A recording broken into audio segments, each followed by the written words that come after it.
Wherever you field, movement and balance are key skills. Are you born with good movement? Can it be coached? Well, time to introduce you to Nino, a specialist movement coach. Let's have a look now at the first of 3 sessions with Nino, who believes that developing these generic movement skills are crucial to all sporting excellence.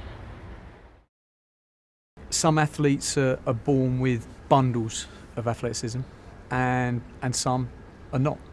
But it doesn't mean because you're not born with athleticism you can't achieve in sport. Today we're going to explore many different areas of movement. We're going to start with the 4-pod drill.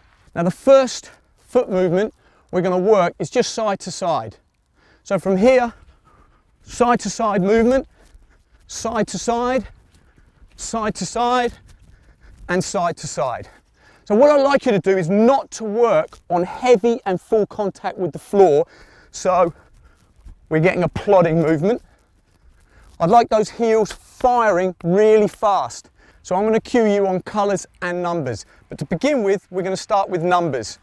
So forward is 1, to the right is 2, behind is 3, and to the left is 4. Flexion through the knees, stay nice and soft, and also try and use your arms as well. 2, change, good. Okay, now I'm going to throw the numbers in any order. 2, switch, 3, 1, 4, change, a man in, 2. If you've got an athlete that believes that movement is the key, they want to be faster, they recognise that speed within their sport is key, then you can always work, you can always have an effect. So here we've worked on our side to side. Now what I want to work on is a crossover movement.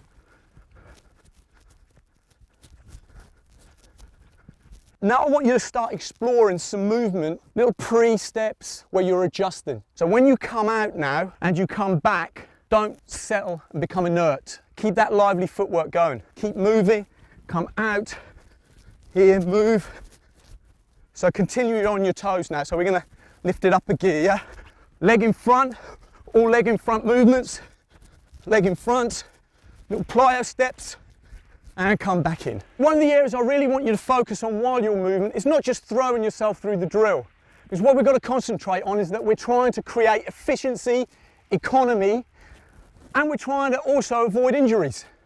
So when we're moving, try to be aware of alignment so you're not shutting off and dropping. You're keeping good alignment as much as possible. And don't forget, it's not a pressure situation, so you can do a lot of thinking while you're moving. Out in the field when you're reacting, you haven't got a chance to think, but here we have.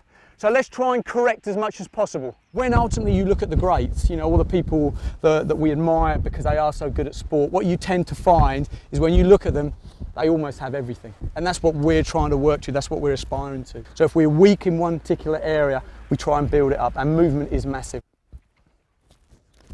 Change, a man in. Change. Change. Okay, numbers are coming random now. 2, 1, change, other man in, 4, change, other man in, change. Okay guys, we're going to go into the third pattern now. We're going to go leg behind.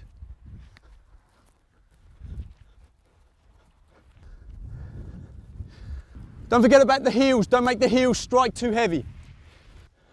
Okay, what you're going to find with the leg behind is going to put you in compromising positions where you're off balance, you lose your center over your mass, you're all over the place. Okay, and that for me is like general athleticism. Now with this foot movement, it's a great opportunity to use the hips and control the hips. If you don't control the hips, down the chain of movement, you're going to lose control over your feet. Something has got to happen pre-movement. The brain's got to start pulling the gears, and then of course the movement becomes more difficult. And when you're out in the field, you never really quite know what's happening. So it's always easy under a controlled situation, but a lot more difficult when the overloads start coming in, and that's why you must practice, because it must happen automatically. One of the most important things about movement is that you actually feel it and not just do it. If you do movement, it then becomes very mechanical. If you try and feel it and enjoy it, you'll get a better performance out of yourself. So let's get creative now.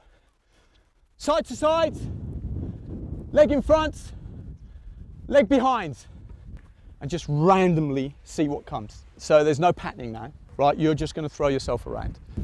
Good fixed position, yeah? Try not to let those knees come in. Keep the knees out, yeah? That's good. And find stability through the ankles as well. 1, blue, 3.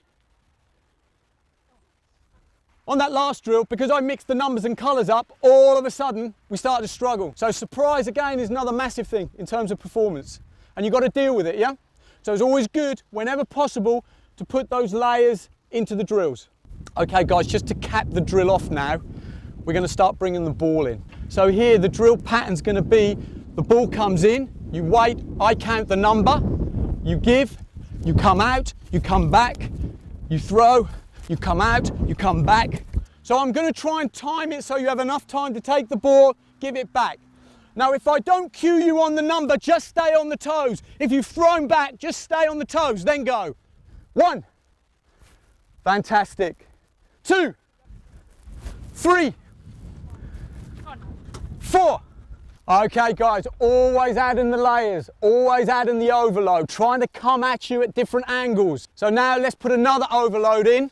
We've got the reduction of settling time in the center. Now we're going to try and increase the speed, the velocity of the ball coming at you.